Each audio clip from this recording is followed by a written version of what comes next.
Welcome, my friend, to Next Level Change Success, a change conversation for leaders, project and change practitioners for today and tomorrow. My name is Therese Perez of myvirtualchangemanager.com, and I'm an experienced change and project professional and people leader with many years of experience in the industry. I love business, and I love the people side of business especially. So nothing lights me up more than seeing people use change management, project management, and strong change leadership to engage, motivate, and inspire people, and ultimately transform organisations. If you've heard about change management and have no idea of what it involves, then you're in the right place. If you know about change management, but you want to take your practices to the next level, then this is where you should be. I'm going to share the stories of my experiences, interview some fantastic people, and I'm going to explore all of the challenges and opportunities that you face in organisations right now. So please join me and let's go and have some fun. Hello, and welcome to another episode of Next Level Change Success. My name is Therese Perez and I'm the founder of myvirtualchangemanager.com. I would like to acknowledge that I'm recording on Tharawal country and pay my respects to the traditional owners, custodians, and elders, both past and present, on the land on which I'm recording today. Wow, really struggling a bit. And I would like to acknowledge that I am recording on Tharawal country and pay my respects to the traditional owners and custodians on the land on which I am recording, and to elders both past, present, and emerging. Okay, when recording this, or starting the recording for this podcast, I had that song in my head, "It ain't what you do, it's the way that you do it, and what you do, it's the way that you do it." And apologies, but that's just the song that was going around in my head. I'm not much of a singer. I'm a good karaoke person though. And I realised that this is so critical and foundational to change, and when you're introducing change. So if you're introducing a change with your team, across an organisation, across a program, there are some core values that you want to display. And your change and the legacy you leave, if you're a change practitioner, if you're a human resources practitioner, or if you are a change leader or just a leader in your business, it's actually about how you approach the change that people remember. Because even the most negative of changes, if approached in the right way, if it has a negative impact on people, there's still a sense of acceptance if you actually embrace these core values. And these are ones that, from a change perspective, I haven't always been able to achieve it, certainly have strived to always have these values top of mind. And fundamentally, as a person, those of you who I have worked with, or those of you who've experienced change that I have worked on, will hopefully have recognized these values as I go through them. And one of the areas I learnt this the most was working with First Nations people. There was a whole new level of understanding that I was able to be privileged to understand through work with Aboriginal people in Australia.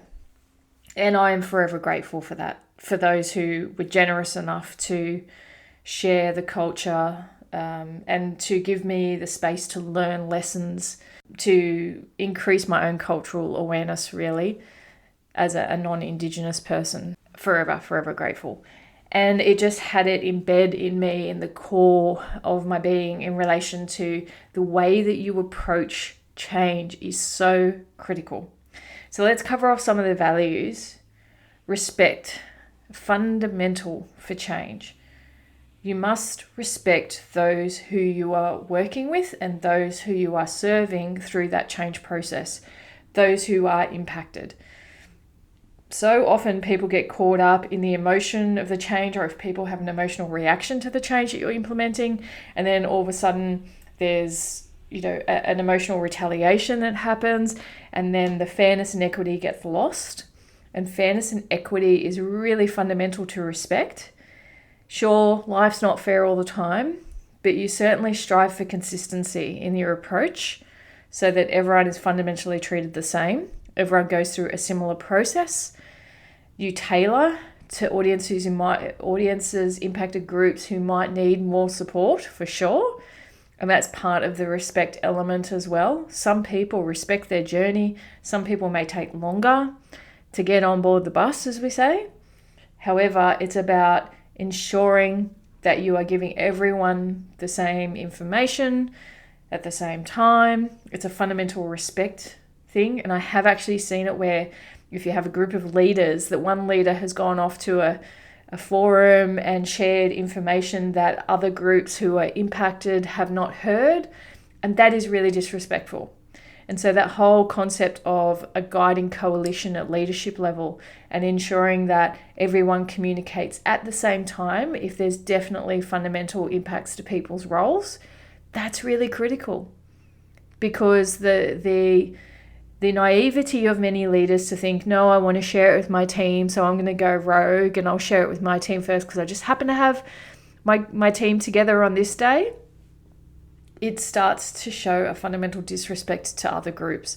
So thus the consciousness of, if you're in a leadership cohort and you're introducing change across an organization where multiple areas are impacted, set up the appointments, communicate in a cohesive fashion, because it shows you are respecting everyone in that process.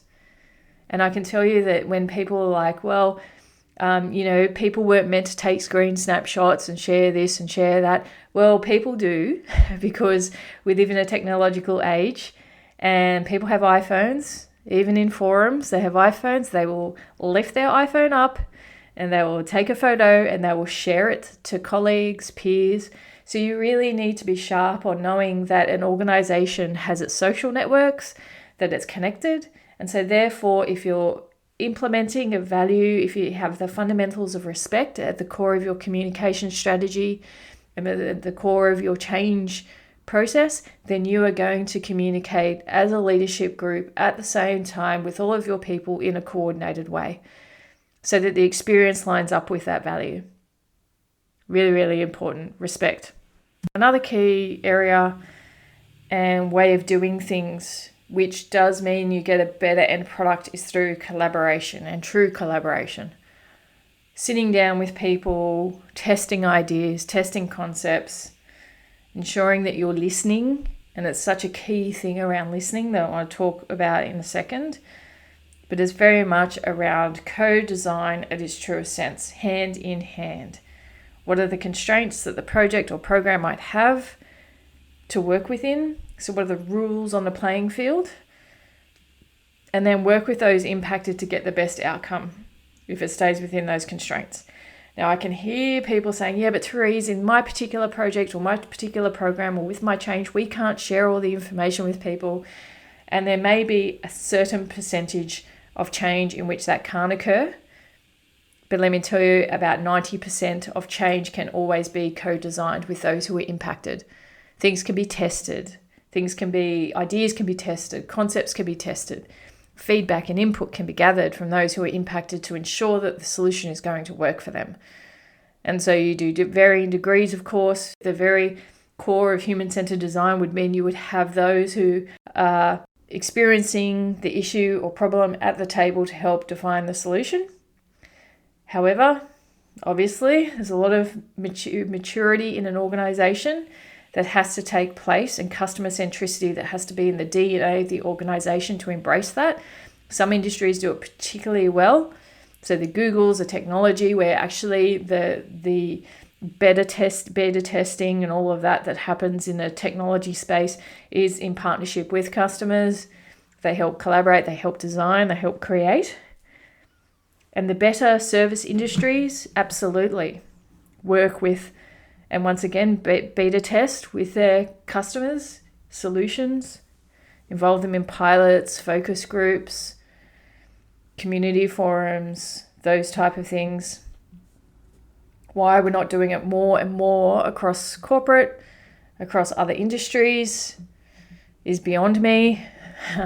However, it is definitely something that does need to be embraced and embedded in the organizations. It will always achieve better outcomes. So collaboration at the heart of it is a co-design. I'm not putting up the solution. We're going to work together to figure out the parameters of this solution.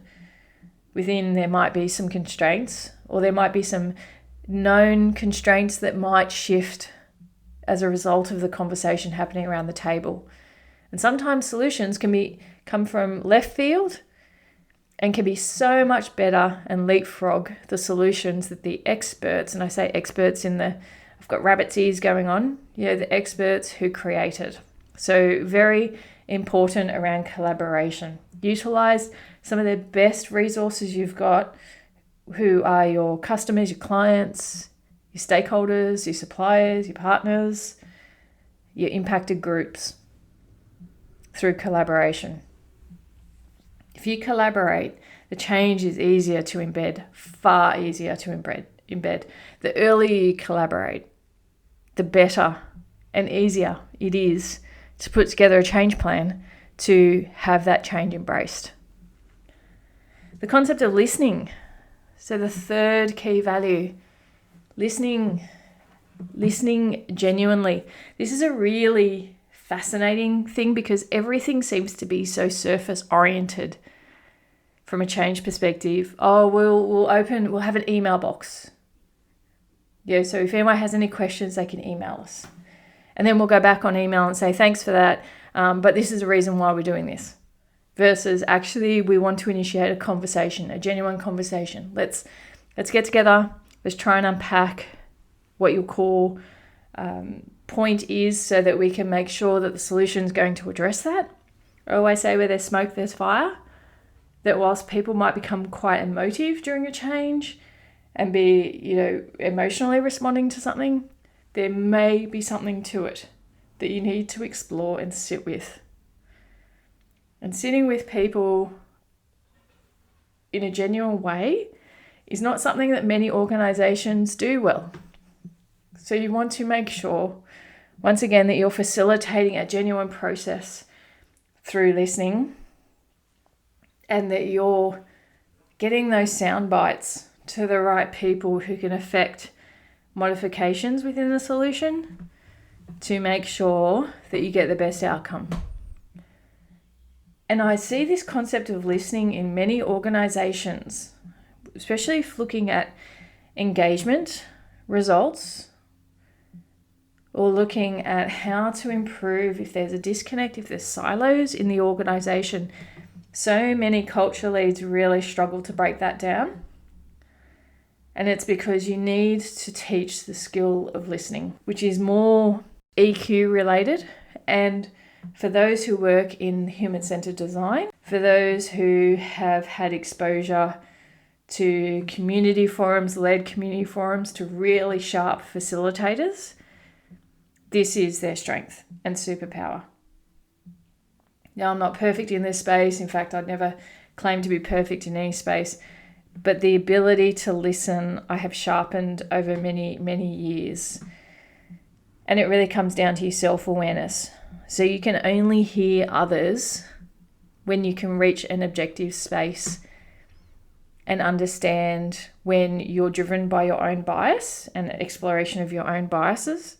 Because definitely many people have a bias when they walk into a forum or into a room that they're facilitating, and they have an outcome they want to achieve versus a genuine sitting with, so that they can unpack it with the group around them. So it's definitely a superpower.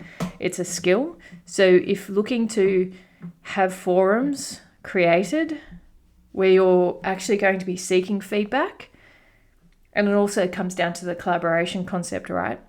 If you haven't got the right people facilitating those forums, you're only going to achieve half of what you're after because of the filters that they bring with them, the reports they then generate, and how they're passing on that feedback. So really, really important to consider making sure that from a listening perspective, you've got the right people in the right forums with the right level of seniority, but also the right level of EQ to hold the space, to even create the space for that feedback to be provided and for the listening to occur. and then accurate capturing and recording of that feedback. The 3 areas: respect, always fundamental to change, which will give you an easier path.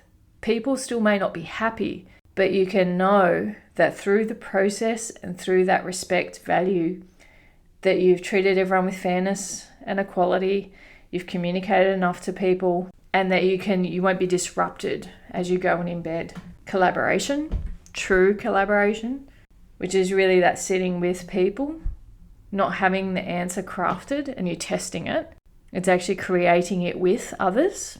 And then the listening and ensuring that you have the right people in the right forums, gathering the right information, and that those who are also receiving the information are checked in consciously in relation to their own biases that they walk into the room with, so that they can really listen to a different level, listen with different ears.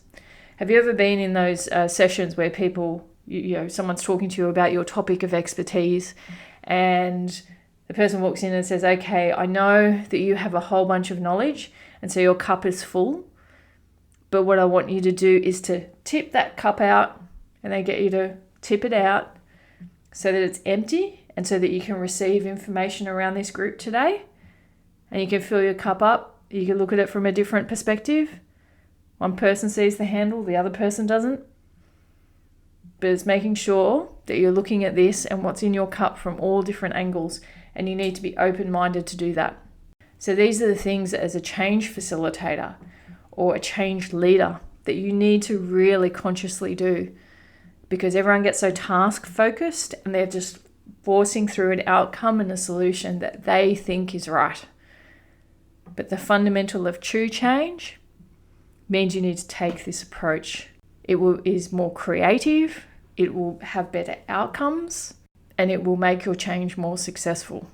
Respect, collaboration, and listening.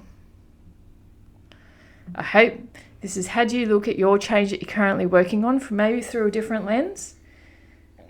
You might approach things a little bit differently, or review your change plan, make some changes in relation to that to get a better outcome. Because it ain't what you do, it's the way that you do it. Ain't what you do, it's the way that you do it. Ain't what you do, it's the way that you do it. That's what gets results. I hope you enjoyed the episode. Maybe not the singing, but I hope you enjoyed the episode. And come and join us at myvirtualchangemanager.com for all the tips and tricks of the trade. And remember that change matters because your people matter. Have a great day.